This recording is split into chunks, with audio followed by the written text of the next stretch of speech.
नमस्कार दोस्तों। जनवरी 2024 की करंट अफेयर हर एग्ज़ाम के लिए मोस्ट इम्पोर्टेंट होने वाली है। इस वीडियो में हम जनवरी की करंट अफेयर को विस्तार से पढ़ेंगे, प्रश्नों के माध्यम से पढ़ेंगे और हर प्रश्न को डिटेल में पढ़ेंगे। जैसे कि पहला प्रश्न है, ये इसकी डिटेल है। ये दूसरा प्रश्न है, ये इसकी व्याख्या है। तो हर प्रश्न को हम डिटेल में पढ़ेंगे, विस्तार पूर्वक पढ़ेंगे। तो प्लीज़ आप इस वीडियो को पूरा ज़रूर देखें। वीडियो बहुत ही ज़बरदस्त, बहुत ही शानदार होगी। चलिए शुरू करते हैं। पहला प्रश्न है, निम्नलिखित में से किसे वर्ष 2024 के लिए भारत रत्न पुरस्कार से सम्मानित किया जाएगा? इसका सही जवाब है ऑप्शन बी, कर्पूरी ठाकुर। देख लेते हैं इसकी डिटेल। समाजवादी नेता और बिहार के पूर्व मुख्यमंत्री कर्पूरी ठाकुर को मरणोपरांत भारत रत्न से सम्मानित किया जाएगा। उनकी 100वीं जयंती के अवसर पर भारत सरकार ने यह फैसला लिया है। कर्पूरी ठाकुर को जननायक और लोगों के नेता के रूप में भी जाना जाता है। इनका जन्म 24 जनवरी 1924 में बिहार के समस्तीपुर जिले के पितौझिया गांव में हुआ था। वे दिसंबर 1970 में संयुक्त सोशलिस्ट पार्टी के साथ बिहार के मुख्यमंत्री बने, लेकिन उनकी सरकार 6 महीने बाद गिर गई। जून 1970 में ये फिर से इस पद पर आए और लगभग 2 वर्षों तक सत्ता में बने रहे। कर्पूरी ठाकुर ने कर्पूरी ठाकुर फार्मूला दिया, जिसके तहत 26% आरक्षण प्रदान किया गया। 17 फरवरी 1988 में इनका निधन हो गया था। आइए जान लेते हैं भारत रत्न पुरस्कार के बारे में। यह भारत का सर्वोच्च नागरिक पुरस्कार है। इसकी शुरुआत वर्ष 1954 में की गई थी। यह पुरस्कार लोगों को उनकी असाधारण सार्वजनिक सेवा, साहित्य, विज्ञान और कला जैसे मानव गतिविधि के किसी भी क्षेत्र में सर्वोच्च प्रदर्शन के लिए प्रदान किया जाता है। इसमें एक प्रमाण पत्र और एक पदक प्रदान किया जाता है। एक वर्ष में वार्षिक पुरस्कारों की अधिकतम संख्या 3 तक सीमित है, यानी कि एक वर्ष में अधिकतम 3 व्यक्तियों को भारत रत्न पुरस्कार से सम्मानित किया जा सकता है। तो इस प्रकार इस प्रश्न का सही जवाब हुआ ऑप्शन बी, कर्पूरी ठाकुर को दिया जाएगा वर्ष 2024 के लिए भारत रत्न पुरस्कार। नेक्स्ट इंपॉर्टेंट क्वेश्चन है, हाल ही में ट्रांसपेरेंसी इंटरनेशनल द्वारा जारी भ्रष्टाचार धारणा सूचकांक 2023 में भारत किस स्थान पर रहा है? Most important question. इसका सही जवाब है ऑप्शन सी, 93। देख लेते हैं इसकी व्याख्या। हाल ही में ट्रांसपेरेंसी इंटरनेशनल द्वारा भ्रष्टाचार धारणा सूचकांक 2023 यानी करप्शन परसेप्शन इंडेक्स 2023 जारी किया गया। इस सूचकांक के अनुसार भारत 180 देशों में 93वें स्थान पर रहा है। इस रैंकिंग में 0 से 100 पैमाने का प्रयोग किया गया है और इस वर्ष भारत का स्कोर रहा है 39। इस सूचकांक के मुताबिक लगातार छठे वर्ष डेनमार्क ने 90 के स्कोर के साथ सूचकांक में शीर्ष स्थान हासिल किया है। वहीं फिनलैंड और न्यूजीलैंड क्रमशः 87 और 85 के स्कोर के साथ दूसरे और तीसरे स्थान पर रहे हैं, यानी फिनलैंड दूसरे स्थान पर रहा है और न्यूजीलैंड तीसरे स्थान पर रहा है। इस सूचकांक में सबसे निचले स्थान पर सोमालिया 11वें, वेनेजुएला 13वें, सीरिया 13वें, दक्षिण सूडान 13वें और यमन 16वें स्थान पर रहा है। ट्रांसपेरेंसी इंटरनेशनल की बात करें तो यह एक अंतर्राष्ट्रीय गैर सरकारी संगठन है। इसकी स्थापना वर्ष 1993 में बर्लिन, जर्मनी में की गई थी। इसका प्राथमिक उद्देश्य नागरिक उपायों के माध्यम से वैश्विक भ्रष्टाचार का मुकाबला करना है।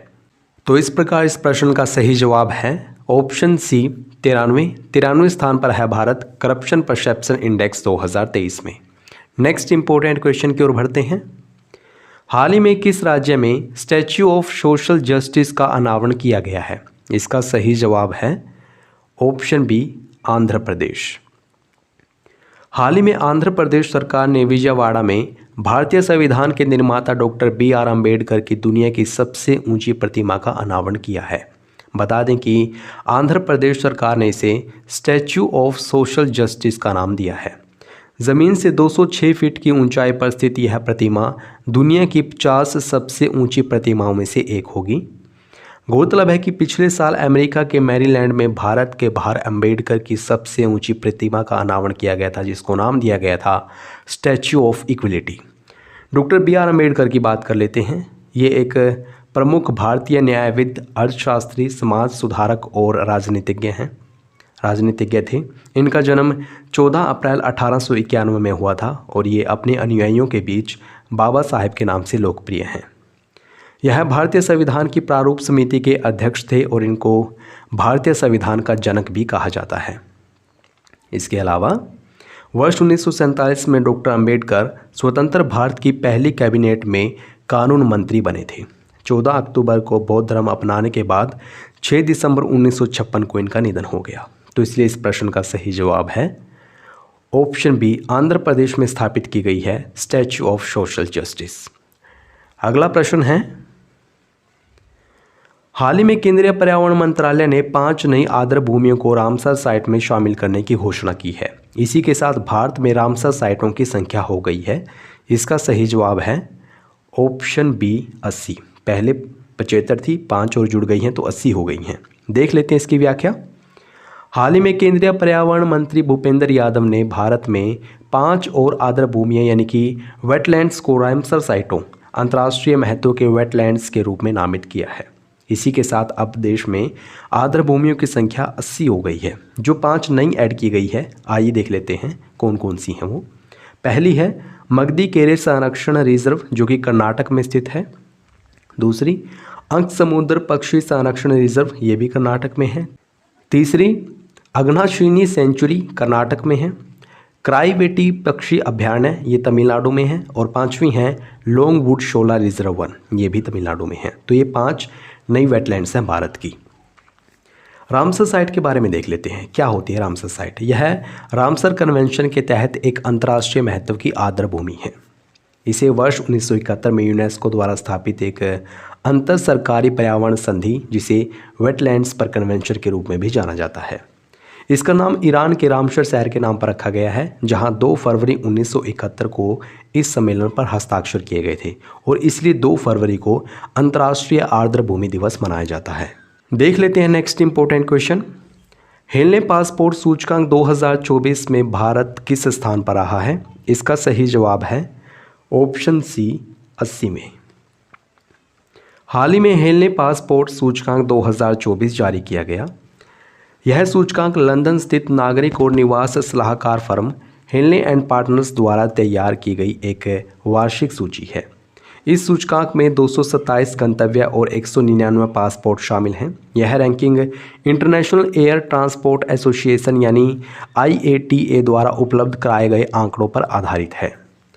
France, Germany, Italy, Spain, Japan और सिंगापुर शीर्ष स्थान पर रहे हैं, जबकि फिनलैंड, स्वीडन और दक्षिण कोरिया संयुक्त रूप से दूसरे स्थान पर रहे हैं। वहीं तीसरे स्थान पर रहने वाले देश हैं ऑस्ट्रिया, आयरलैंड, डेनमार्क और नीदरलैंड। सूचकांक में निचले स्थान पर पाकिस्तान 101वें, इराक 102वें, सीरिया 103वें और अफगानिस्तान 104वें स्थान पर मौजूद हैं। हेनले पासपोर्ट सूचकांक 2024 में भारत 80वें स्थान पर रहा है। याद रखें, भारत का स्थान क्या है हेनले पासपोर्ट सूचकांक 2024 में 80वां, यानी पासपोर्ट रखने वालों को 62 गंतव्यों तक वीज़ा मुफ्त पहुंच प्राप्त है। भारत के पड़ोसी देशों की बात कर लेते हैं। मालदीव 58वें, चीन 62वें, म्यांमार 92वें, भूटान 87वें, श्रीलंका 96वें, बांग्लादेश 97वें और नेपाल 198वें स्थान पर रहा है। तो इसलिए इस प्रश्न का सही जवाब है ऑप्शन सी, भारत 80वें स्थान पर रहा है हेनले पासपोर्ट सूचकांक 2023 में। नेक्स्ट इंपॉर्टेंट क्वेश्चन देख लेते हैं। हाल ही में 16वें वित्त आयोग के अध्यक्ष के रूप में किसे नियुक्त किया गया है। मोस्ट इंपॉर्टेंट क्वेश्चन है और इसका सही जवाब है ऑप्शन सी, अरविंद पनगड़िया। देख लेते हैं डिटेल। हाल ही में केंद्र सरकार ने नीति आयोग के पूर्व उपाध्यक्ष अरविंद पनगड़िया को 16वें वित्त आयोग के अध्यक्ष के रूप में नियुक्त किया है। बता दें कि अरविंद पनगड़िया कोलंबिया विश्वविद्यालय में अर्थशास्त्र के प्रोफेसर हैं। उन्होंने जनवरी 2015 से अगस्त 2017 तक नीति आयोग के पहले उपाध्यक्ष के रूप में कार्य किया था। वर्ष 2007 में इन्होंने भारत के G20 के शेरपा के रूप में भी कार्य किया। वर्ष 2023 में पनगड़िया को नालंदा विश्वविद्यालय का कुलपति नियुक्त किया गया। वित्त आयोग की बात कर लेते हैं। यह भारतीय संविधान के अनुच्छेद 280 के तहत हर 5 वर्ष के लिए गठित किया जाने वाला एक संवैधानिक निकाय है। याद रखें, अनुच्छेद 280 में वित्त आयोग के बारे में बताया गया है। हर 5 साल में इसे गठित किया जाता है और ये एक संवैधानिक निकाय है। इस आयोग के अध्यक्ष की नियुक्ति भारत के राष्ट्रपति द्वारा हर 5 वर्ष में की जाती है। इसका उद्देश्य है संघ और राज्यों की वित्तीय स्थितियों का मूल्यांकन करना है। यह आयोग संघ और राज्यों के बीच वित्तीय संसाधनों के वितरण पर अनुशंसाएं प्रस्तुत करता है। साथ ही उनके बीच करों के बंटवारे की संस्तुतियां करना और राज्यों के बीच इन करों के वितरण हेतु सिद्धांतों का निर्धारण करना भी इसका उद्देश्य है, इसका कार्य है। गौरतलब है कि प्रथम वित्त आयोग का गठन वर्ष 1951 में किया गया था, जिसके अध्यक्ष केसी नियोगी को बनाया गया था। तो इसलिए इस प्रश्न का सही जवाब है ऑप्शन सी, अरविंद पनगड़िया बने हैं 16वें वित्त आयोग के अध्यक्ष। नेक्स्ट इंपॉर्टेंट क्वेश्चन, हाल ही में किस भाषा को शास्त्रीय भाषा का दर्जा देने की घोषणा की गई है? इसका सही जवाब है ऑप्शन डी, फारसी। देख लेते हैं व्याख्या। हाल ही में विदेश मंत्री एस जयशंकर ने नई शिक्षा नीति के तहत भारत की 9 शास्त्रीय भाषाओं में से एक के रूप में फारसी को शामिल करने की घोषणा की है। यह पहल भारतीय शैक्षिक ढांचे के तहत फारसी की समृद्ध विरासत की अधिक समझ और सराहना को बढ़ावा देने की प्रतिबद्धता को दर्शाती है। गौरतलब है कि राष्ट्रीय शिक्षा नीति 2020 के अनुसार 6 शास्त्रीय भाषाओं के अलावा पाली, फारसी और प्राकृतिक भाषाओं को संरक्षित किया जाना चाहिए, ये बोला गया था, ये उद्देश्य था इसका।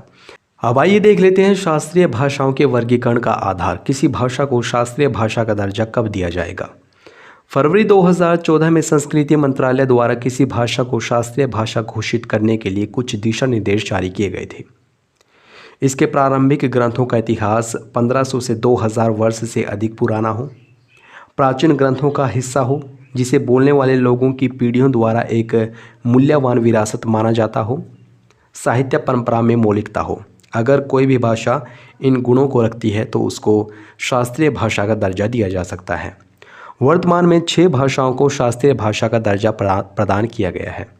बता दें कि तमिल भारत की पहली भाषा थी जिसे वर्ष 2004 में शास्त्रीय भाषा का दर्जा दिया गया था, जबकि संस्कृत 2005 में, तेलुगु 2008, कन्नड़ 2008, मलयालम 2013 और ओडिया को 2014 में शास्त्रीय भाषा का दर्जा दिया गया था। तो इसलिए इस प्रश्न का सही जवाब हुआ ऑप्शन डी, फारसी भारत की नई शास्त्रीय भाषा है। नेक्स्ट इंपॉर्टेंट क्वेश्चन है, हाल ही में शेख हसीना बांग्लादेश की लगातार 5वीं बार प्रधानमंत्री बनी, इनकी पार्टी है। इसका सही जवाब है ऑप्शन ए, बांग्लादेश अवामी लीग। हाल ही में बांग्लादेश में हुए आम चुनाव में निवर्तमान प्रधानमंत्री शेख हसीना ने जीत हासिल की है। इसी के साथ शेख हसीना 5वीं बार बांग्लादेश के प्रधानमंत्री पद के लिए चुनी गई है। इस जीत के साथ शेख हसीना दुनिया की सबसे लंबे समय तक सेवा करने वाली महिला राष्ट्र प्रमुख बन गई है। बांग्लादेश की पीएम शेख हसीना की पार्टी है अवामी लीग। इनकी पार्टी ने देश के आम चुनाव में लगातार 4थी बार जीत हासिल की है, जबकि देश के प्रधानमंत्री के रूप में हसीना का यह कुल मिलाकर 5वां कार्यकाल है। बता दें कि बांग्लादेश में 2018 में हुए चुनाव में रिकॉर्ड 80% मतदान हुआ था, लेकिन इस बार हुए आम चुनावों का विपक्षी पार्टियों ने बायकॉट किया, जिसका नतीजा यह हुआ कि चुनाव में 40% वोट ही पड़े। बांग्लादेश की बात कर लेते हैं। बांग्लादेश दक्षिण एशिया का एक देश है। यह भारतीय उपमहाद्वीप के उत्तर पूर्वी भागों में पद्मा और जमुना नदी के डेल्टा में स्थित है। यह दुनिया के सबसे घनी आबादी वाले देशों में से एक है। वर्ष 1971 में बांग्लादेश पाकिस्तान से स्वतंत्र हुआ, जिसकी राजधानी ढाका थी। तो इसलिए इस प्रश्न का सही जवाब है option A, Bangladesh Awami league party है शेख हसीना की, और शेख हसीना बांग्लादेश के लगातार 5वीं बार प्रधानमंत्री बनी है। अगला प्रश्न, श्री राम जन्मभूमि मंदिर का निर्माण किस शैली में किया गया है? इसका सही जवाब होगा ऑप्शन सी, नागर शैली। 22 जनवरी 2024 को प्रधानमंत्री ने अयोध्या में आयोजित राम मंदिर पर प्रतिष्ठान समारोह के शुभ अवसर की हार्दिक शुभकामनाएं दी। भव्य श्री राम जन्मभूमि मंदिर का निर्माण पारंपरिक नागर शैली में किया गया है। इसकी लंबाई 380 फीट, चौड़ाई 250 फीट और ऊंचाई 161 फीट है।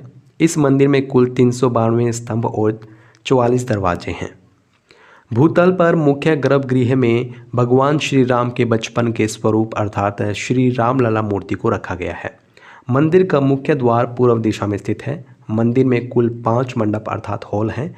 नृत्य मंडप, रंग मंडप, सभा मंडप, कीर्तन मंडप और प्रार्थना मंडप। मंदिर के पास एक ऐतिहासिक कुआं जिसको सीताकूप कहा गया है वो भी है। इस मंदिर में कहीं भी लोहे का इस्तेमाल नहीं किया गया है। नागर शैली में यह मंदिर बना है। आइए नागर शैली के बारे में जान लेते हैं। नागर शब्द नगर से बना है और ये शैली है जो नागर शैली संरचनात्मक मंदिर स्थापत्य की एक शैली है जो हिमालय से लेकर विंध्य पर्वत तक के क्षेत्र में प्रचलित है। इस शैली में मंदिर एक वर्गाकार गर्भगृह है और स्तंभों वाले मंडप से संयोजित होता है। तो इसलिए इस प्रश्न का सही जवाब हुआ ऑप्शन सी। नागर शैली में बनाया गया है श्री राम जन्मभूमि मंदिर। जो द्रविड़ शैली है इसमें दक्षिण भारत के मंदिर बने हैं। द्रविड़ शैली और नागर शैली का मिश्रण है वेशर शैली। अगला प्रश्न है, स्वच्छ सर्वेक्षण 2023 के तहत सबसे स्वच्छ राज्य का पुरस्कार किस राज्य ने जीता है? इसका सही जवाब है ऑप्शन ए महाराष्ट्र। देख लेते हैं व्याख्या। हाल ही में केंद्रीय आवास और शहरी मामलों के मंत्रालय ने स्वच्छ सर्वेक्षण पुरस्कार 2023 प्रदान किए हैं। अब की बार इंदौर और सूरत को भारत के सबसे स्वच्छ शहर घोषित किया गया है। बता दें कि जहां इंदौर लगातार 7वीं बार शीर्ष स्थान पर रहा है, वहीं सूरत ने पहली बार शीर्ष स्थान हासिल किया है। ऐसा पहली बार हुआ है जब स्वच्छ भारत सर्वेक्षण में 2 शहरों को पहला स्थान मिला है। इसके अलावा नवी मुंबई को देश का तीसरा सबसे स्वच्छ शहर घोषित किया गया है। अब की बार महाराष्ट्र को सबसे स्वच्छ राज्य का पुरस्कार प्रदान किया गया है, जबकि दूसरे स्थान पर मध्य प्रदेश रहा है।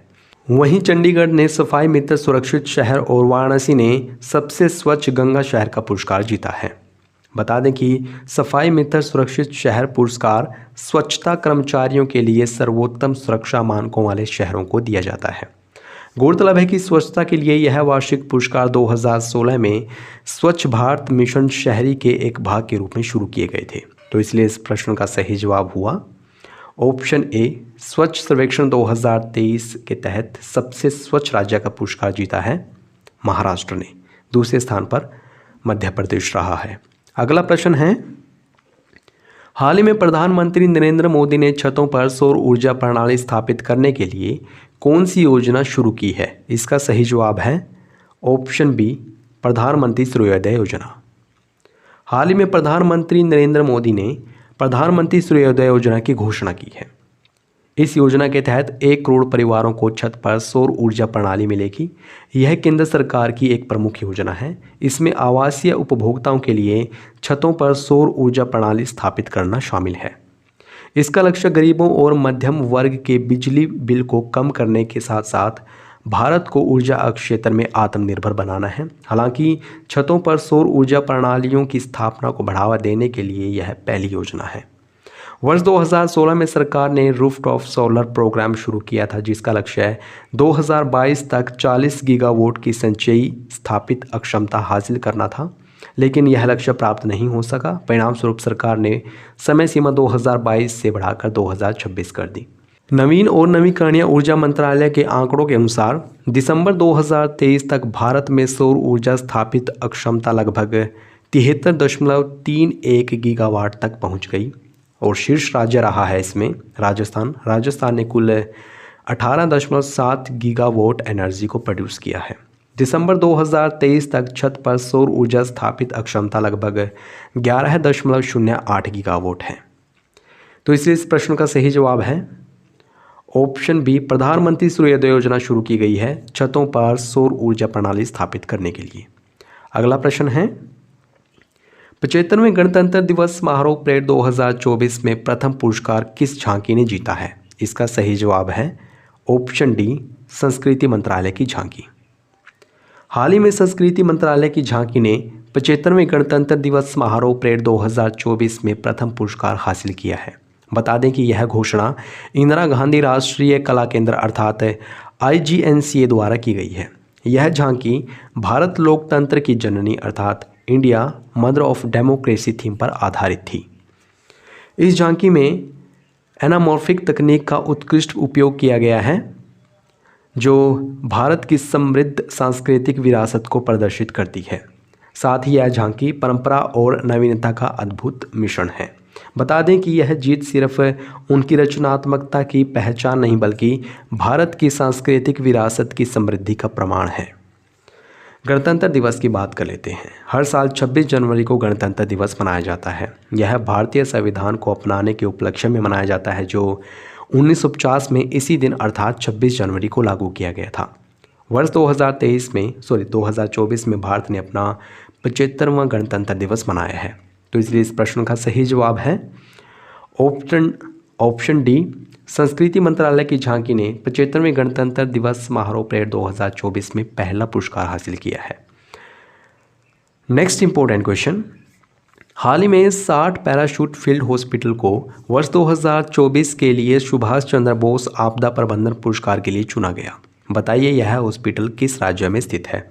इसका सही जवाब है ऑप्शन डी, उत्तर प्रदेश। देख लेते हैं इसकी व्याख्या। हाल ही में उत्तर प्रदेश के 60 पैराशूट फील्ड हॉस्पिटल को सुभाष चंद्र बोस आपदा प्रबंधन पुरस्कार 2024 के लिए चुना गया। इसे आपदा प्रबंधन में उत्कृष्ट कार्य के लिए इस पुरस्कार से चुना गया है। बता दें कि यह पुरस्कार आपदा प्रबंधन के क्षेत्र में भारत में व्यक्तियों और संगठनों द्वारा प्रदान किए गए अमूल्य योगदान और निस्वार्थ सेवा को पहचानने और सम्मानित करने के लिए दिया जाता है। इस पुरस्कार को वार्षिक रूप से प्रदान किया जाता है, हर साल प्रदान किया जाता है। इस पुरस्कार की घोषणा हर साल 23 जनवरी को नेताजी सुभाष चंद्र बोस की जयंती पर की जाती है। इस पुरस्कार में किसी संस्था के मामले में 51 लाख रुपए का नगद पुरस्कार दिया जाता है और यदि कोई व्यक्ति इस पुरस्कार को जीतता है तो उसको 5 लाख रुपए दिए जाते हैं। साथ ही साथ एक प्रमाण पत्र दिया जाता है। 60 पैराशूट फील्ड हॉस्पिटल के बारे में जान लेते हैं। यह भारतीय सशस्त्र बलों का एकमात्र हवाई चिकित्सा प्रतिष्ठान है जिसे विभिन्न वैश्विक संकटों में अपनी असाधारण सेवा के लिए मान्यता प्राप्त है। इसके प्राथमिक मिशन में शांति और युद्ध दोनों में राष्ट्रीय और अंतर्राष्ट्रीय स्तर पर प्राकृतिक आपदाओं के दौरान मानवीय सहायता और आपदा राहत अभियान शामिल है। इसकी स्थापना वर्ष 1942 में की गई थी। तो इसलिए इस प्रश्न का सही जवाब है ऑप्शन डी, उत्तर प्रदेश। उत्तर प्रदेश का जो 60 पैराशूट फील्ड हॉस्पिटल है इसने वर्ष 2024 के लिए सुभाष चंद्र बोस आपदा प्रबंधन पुरस्कार जीता है। दोस्तों, ये प्रश्न आप लोगों के लिए है। प्लीज़ इस प्रश्न का सही जवाब कमेंट बॉक्स में ज़रूर बताना। प्रश्न पूछा गया आपसे, हाल ही में ट्रांसपेरेंसी इंटरनेशनल द्वारा जारी भ्रष्टाचार धारणा सूचकांक 2023 यानी करप्शन परसेप्शन इंडेक्स में भारत किस स्थान पर रहा है। ऑप्शंस हैं 84वें, 90वें, 93वें या फिर 86वें। तो प्लीज़ इस प्रश्न का सही जवाब कमेंट बॉक्स में ज़रूर बताना। वीडियो कैसी लगे ये भी बताना। अगर अच्छी लगे तो इसको लाइक और शेयर करना ना भूलें। अगर आपने चैनल को सब्सक्राइब नहीं किया है प्लीज़ अभी सब्सक्राइब करें। वीडियो देखने के लिए आपका बहुत बहुत धन्यवाद।